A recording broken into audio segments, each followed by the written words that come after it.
Why do they hate it, Dad? Because they just don't understand.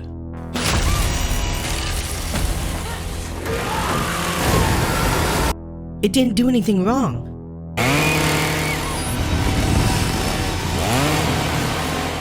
Because it's the sequel we deserve, but not the one they want right now. So they'll hate it. Because it's not the original. It's something new.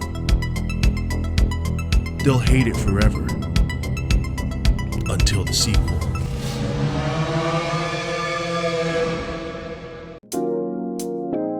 Shadowman time! Shadowman time! What's going on, everybody? Shadowman number 9 here, and today I want to talk to you guys about Netflix's Texas Chainsaw Massacre, the latest and greatest in a rather less than spectacular and consistent horror series that I have personally known and loved ever since I was 5 years old. But first, a word from our sponsors. Wilmer! Get that bitch! Go!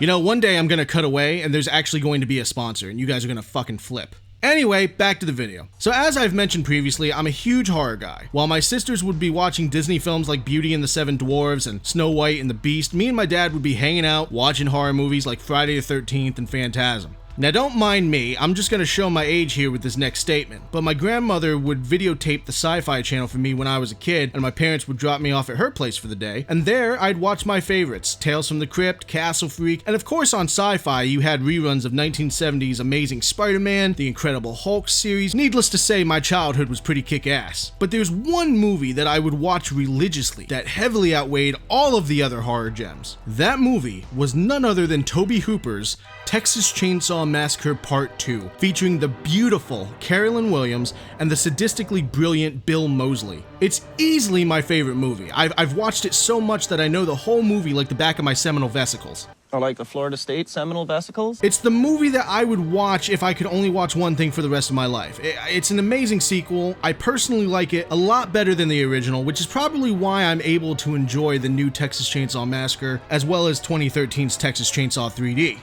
Which is basically the same movie. So, if you didn't click away from the video after hearing that I love Chainsaw 2 more than the original, thank you for sticking with me. Let's get to the review.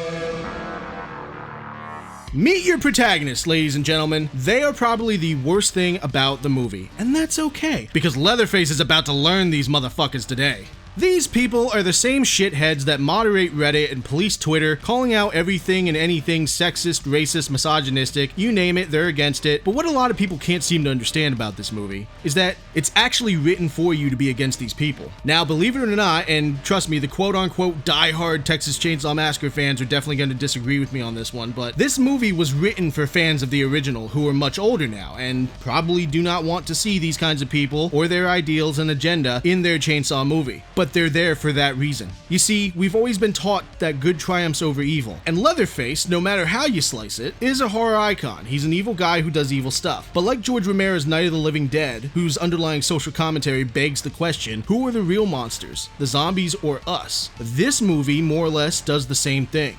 Which of these people are worse, Leatherface or cancel culture? You see, you've got these young kids who believe that they're better than everybody in this podunk town, or at least everybody that's left in this podunk town, and come in trying to change everything for what they conceive as the better. Meanwhile, among those still around is the stalking Leatherface just minding his own business being a good boy. This movie clearly flips the script and makes Leatherface the protagonist and your protagonists the antagonists. Which is fair. I mean, they did kill an old lady, and that's definitely something an antagonist would do, so, you know, the shoe fits. There's one character among the bunch that isn't really that bad. She tries to stand up to Leatherface a few times, but I wish they did more with her character. The character I'm referring to is Lila, sister of character Melody, and a school shooting victim who is stricken with survivor's guilt. And I think I see what they were trying to do with Lila. You know, they were trying to make her a school shooting victim who embraces her trauma by picking up a gun or two in order to fend off Leatherface's attack. You know, she doesn't follow her sister's dreams of moving out to the middle of nowhere away from her friends, and she's actually kind of quiet, which is great because her sister and her friends were fucking loud and obnoxious enough for everybody. My only gripe with Lila is that she kind of ends up being a punching bag. In one scene, she goes up against Leatherface with what looks like an AR-15 or maybe an M16. Don't crucify me, I haven't played COD in years, and and we all know that's where every gun expert on YouTube gets their info. But her bravery is thwarted by her stupidity as she fails to take the safety off. Honestly, I wish Lila was more like what they tried to do with Sally. Her past trauma has made her paranoid but prepared in case of another shooting or something along those lines, and then those skills effectively come in handy here. Regardless of how they used her in the movie, I actually didn't mind her character, and she was probably the best one out of the bunch. Now, speaking of Sally Hardesty, I'm not going to spend too much time on her character because she should have never been in the fucking movie. I can appreciate that they made her a ranger like her Uncle Lefty from Chainsaw 2, but I can watch Chainsaw 1 and assure you not once will I ever go,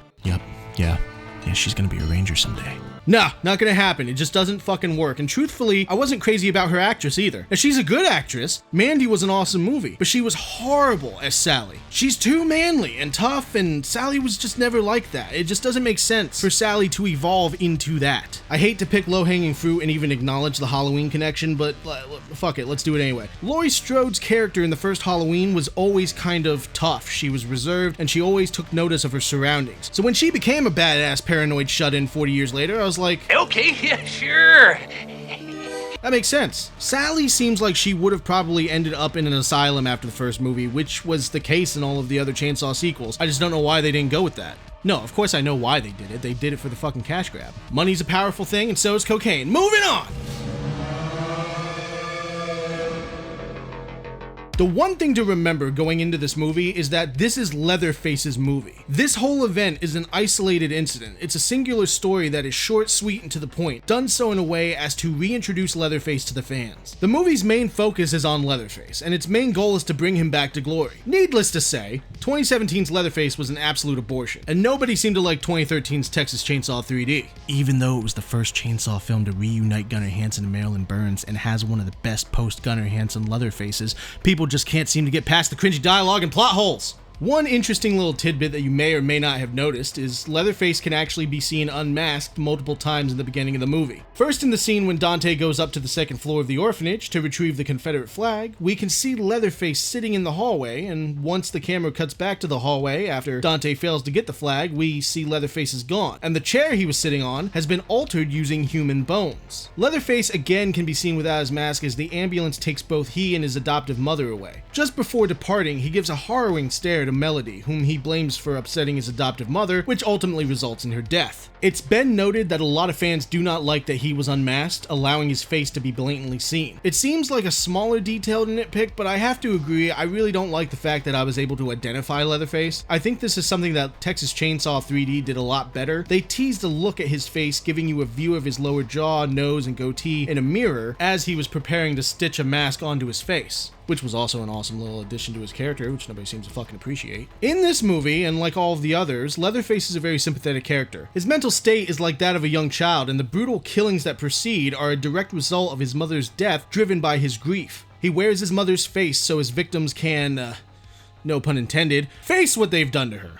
Another cool takeaway that seems lost on many is that by wearing her face, Leatherface and she can exact their revenge together. Make no mistake about it, this is in every way, shape, and form a revenge movie, and it is glorious. Like with Texas Chainsaw 3D, Leatherface is an old man here. Really, he should be in his 70s, but the dude operates like he's a protege college linebacker who thinks he's a running back. I've seen a lot of people disapprove at how agile Leatherface was in this film, but it wouldn't be much of a horror film if he was chasing down his victims in a walker or a Tom Cruise hover-round. Now, fair enough, I don't believe Leatherface looked the part of a 70-year-old. As I've said before, we can clearly see what he looks like without the mask, and all that's really there to tell his age is his long gray hair and facial hair, but again, it's kind of a small nitpick in the grand scheme of things. Overall, Leatherface in this movie is an absolute brute. He is fucking ruthless and brought the pain. Some of his kills brought out natural reactions of shock in me that I have not had with other movies in many years, and that's why I personally like this film, because of how it made me feel.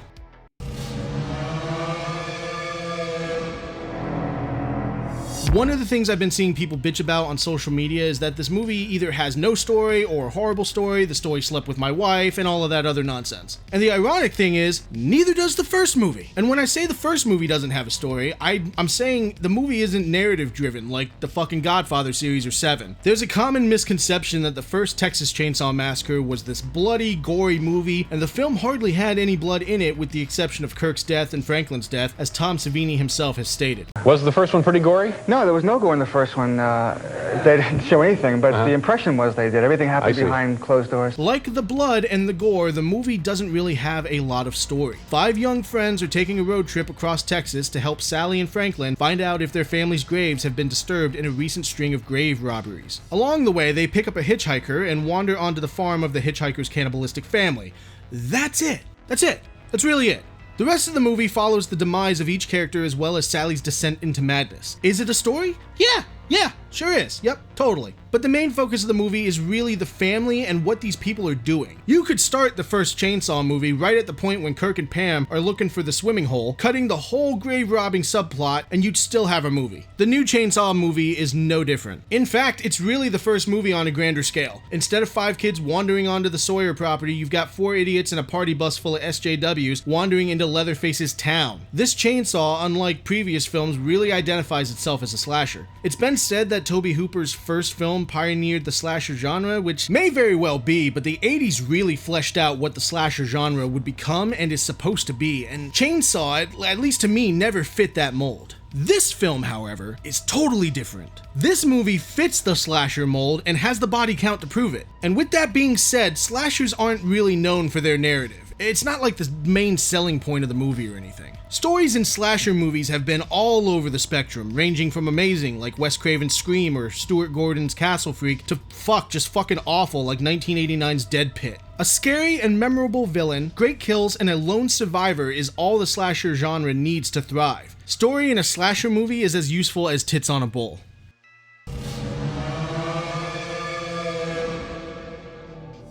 Netflix's Texas Chainsaw Massacre is a roller coaster of carnage and overall a bloody good time. The film has fun telling its own separate story from the original, and I had fun watching. And I also love the Easter eggs they threw in, such as the documentary in the beginning narrated by John Larroquette, who also narrated the opening monologues for Chainsaw 74 and Chainsaw 2003. As I said previously, Sally becomes a ranger like her uncle Lefty, played by Dennis Hopper on Chainsaw 2, and another Chainsaw 2 Easter egg that is totally lost on people is the chainsaw uppercut that Melody gives to Leatherface, which Carolyn Williams' character Stretch gives to Bill Moseley's Chop Top at the end of Chainsaw 2.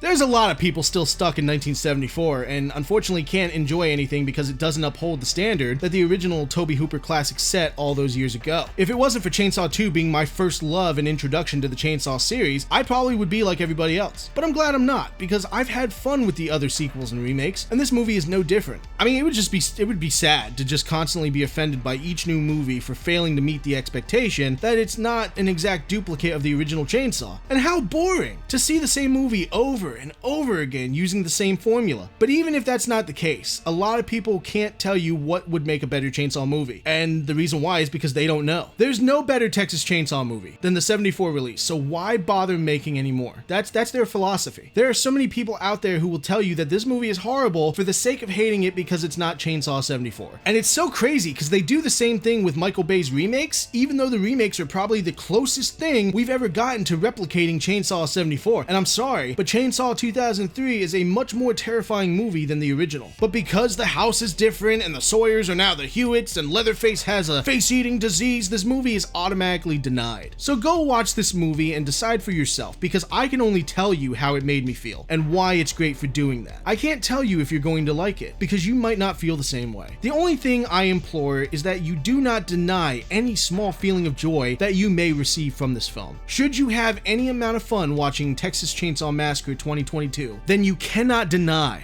that it is a good movie.